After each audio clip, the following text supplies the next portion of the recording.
It's over now to my colleague Fatu Jasi for a look at the sports news. Fatu? Thank you very much, Aisatu.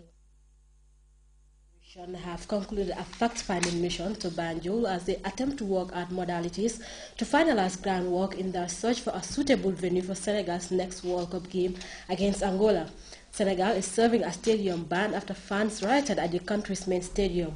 The Leopard Sedar Senghor, following the Teranga Lions' loss to fierce rivals Ivory Coast during a Nations Cup qualifying game last year. Abubakar Senghor has details of that story in this report.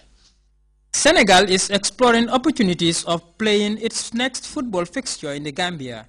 This comes following the ban of Senegalese football venues by the Confederation of African Football. The ban was triggered by ugly events that marred an African Nations Cup qualifying game between Senegal and Ivory Coast. Acting under the CAF provisions, the Senegalese Football Federation decided to launch a fact-finding mission to countries in West Africa, the Gambia being their final destination as they continue their search for a suitable venue for their forthcoming World Cup qualifier against the Palanca Negres of Angola. The delegation from Dakar, including top officials of the Senegalese Football Federation, arrived in the Gambia on Tuesday, and the team went ahead with work as they visited the country's only viable international stadium, a possible venue for any game involving the Teranga Lions and the Palanca Negres.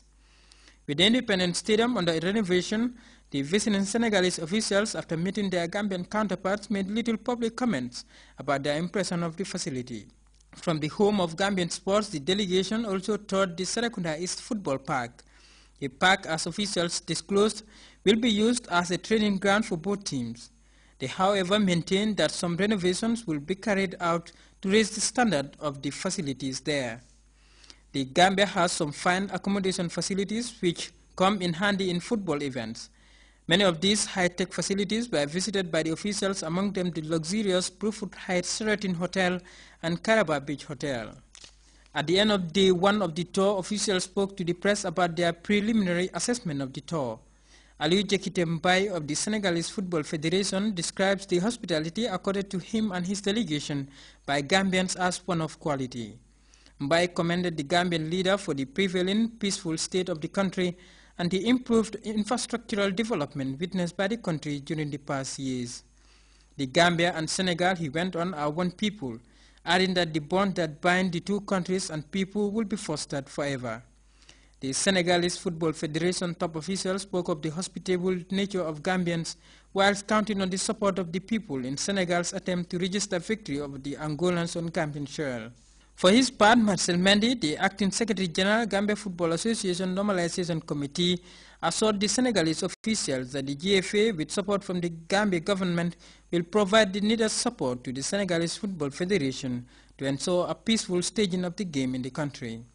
Dakar's top diplomat to the Gambia, Babacar Nyang, who was with the delegation, spoke of his impression of the cooperation and understanding of the authorities in the Gambia as Senegal looked to its neighbors for help in staging another important football fixture in the history of the country. Senegal, despite bans on its stadia, will surely enjoy significant support in the Gambia, where a sizable Senegalese expatriate population resides, allied with the proximity of the two countries, something the Senegalese Football Federation will be keenly looking at as they attempt to finalize the venue of their game against Angola. For Grts Sport, this is Babukar Senghor. Well, I said Senegal wants to host its game here. What do you think? Well, you know, Gambia is always willing to lend a helping hand to its brother or sister in times of need. I'm sure it's going to be the same old story, no difference. Well, thank you, Fatu. Right. And from sports, we join the Central Focus Office for a look at the weather report.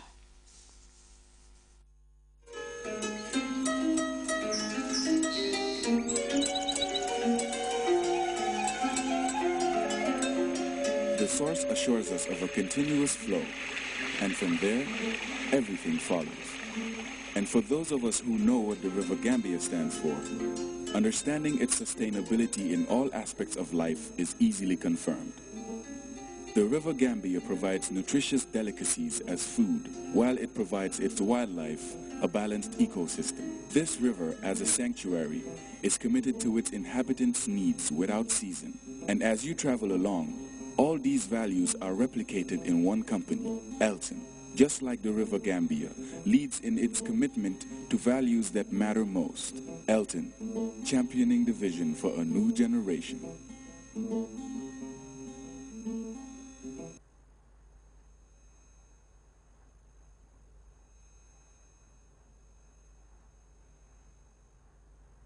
Hello there, wonderful viewers. Welcome to the weather segment. We begin with the summary. We experience a warm and slightly hazy atmosphere across the country. And for the forecast tonight, we're expecting a cool, dry, and slightly hazy with occasionally breezy conditions to prevail over the entire country onwards morning. Whilst the day tomorrow, we'll be expecting a warm, slightly hazy, and occasionally breezy conditions to prevail during the period. Moderate to occasionally strong breeze, northeasterly breeze, will dominate the flow over the entire country, whilst morning temperatures will vary between 14 degrees Celsius and 16 degrees Celsius. Afternoon temperatures will vary between 31 and 35 degrees Celsius. And for those going to sea, we'll be expecting a low tide of 0.42 meters at 8:29 a.m. and also 0.58 meters at 8:40 p.m. For the high tide, we'll be expecting 1.61 meters at 2:24 a.m. and also 1.4 meters at 3:08 p.m. Wave heights will vary between 2 to 3 meters high, and they will be mainly northeasterly swells. The sun will rise at 7:34 and will set at 18:57. Thanks for the pleasure of your company, and do have a wonderful evening. From the weather report, we take a quick look at our headlines before we go. The United Nations Children Agency UNICEF has donated a consignment of essential medicaments and supplies to Bansang Hospital. The SOS Students Village in Bakote has inaugurated a new multipurpose center valued at $1.7 million, freeing Mali from the clutches of Islamist rebels. Over 3,000 West African troops have jetted into northern Mali days after Paris deployed 1,400 soldiers to the country's north. And U.S. President Barack Obama has called on Congress to pass a new law banning assault weapons. This as the fallout from the Newtown, Connecticut massacre still rumbles in Washington. That brings us to the end of the edition of the news. Thanks for watching. Enjoy the rest of our programs.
Titenyina lela feo tunada ni kanilema tuguda ni kanilema titenyina lela bie titenyina lela feo tunada ni kanilema tuguda ni kanilema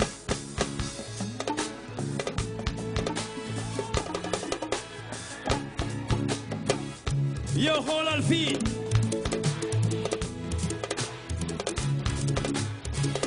yo fatel ñi dekor kolos bobino kanu ño kana pula molu noma furu ño kana pula molu noma this side magis lohoni tama ño kana pula molu noma wa borbi magis lohoni kep ko buga Gambia nga buga Yaya Jammeh magis lohoni tetenyina la la sana ni kanilema kanitulona